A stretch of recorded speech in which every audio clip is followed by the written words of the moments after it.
Hello' everyone, welcome to my mini blog. মোৰ আনিটি ব্লগলৈ আপোনালোক সকলোকে স্বাগতম জনাইছোঁ। আজি বাৰু কি হয় আপোনালোকে জানেনে নাই? মই জানো, সেই বুলিয়ে যাবলৈ ওলাইছোঁ অকণমান ওলাই, মানে লগৰজনীৰ লগত। আৰু সেই বুলিয়ে ওলালোঁ ঘৰৰ পৰা গধূলি টাইমত। এয়া দেখিছেনে, মানুহ য'তে পাওঁ তাতে মানুহে গৈ আছে। ক'ত গৈ আছে বাৰু? মই কৈ আছোঁ আপোনালোকক। যোৱা ৩-৪ বছৰৰ পৰা ৰামনৱমীৰ দিনটোত আমাৰ এইফালে বশিষ্ঠ মন্দিৰত বহুত ধুনীয়াকৈ আয়োজন চলায়।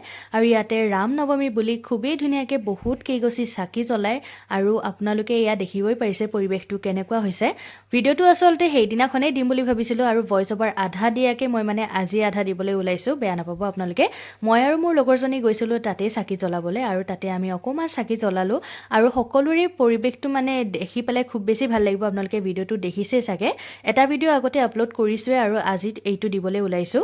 আৰু আপোনালোকে যদি আজিলৈকে আহি পোৱা নাই, আপোনালোকে নেক্সট ইয়াৰ আহি পেলাই চাবলৈ পাৰিব এই পৰিৱেশটো। বহুত বেছি ভাল লাগে। আৰু ৰামনৱমী বুলি এনেকৈ সকলোৱে চেলিব্ৰেট কৰিলে দেখিবই পাৰিছে আপোনালোকে। ৰামনৱমী বুলি বশিষ্ঠ মন্দিৰলৈ গৈ পৰিৱেশটো আপোনালোকক দেখাওঁ বুলি অকণমান ভিডিঅ' কৰিলোঁ, আৰু লগতে ফটো কেইকপিমান উঠিলোঁ। লগৰজনীক লগ পাইছোঁ যিহেতু, চাহ খাই পেলাই অকণমান গপচাপো কৰিলোঁ। পিছদিনা সৰস্বতী পূজা আছিলে, সেইবুলি অকণমান বজাৰলৈও গ'লোঁ লগৰজনীৰ লগত। এয়া দেখিছেনে, তাই মোৰ হাতত ধৰি ৰোড ক্ৰছ কৰা বহুত বছৰেই হ'ল। আজিলৈকে শিকিবই নোৱাৰিলে ৰোড ক্ৰছ কেনেকৈ কৰে।